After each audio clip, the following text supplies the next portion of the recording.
ដៃណាស់មិនបានថែអូនមនុស្សល្អអើយបងខុសហើយតែចង់ឲ្យអូនលើកលែ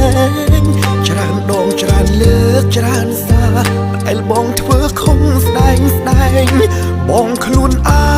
ងដែលធ្វើឲ្យបាត់បង់អូត្រឡប់មកផ្ទះយើងមើលមកអូន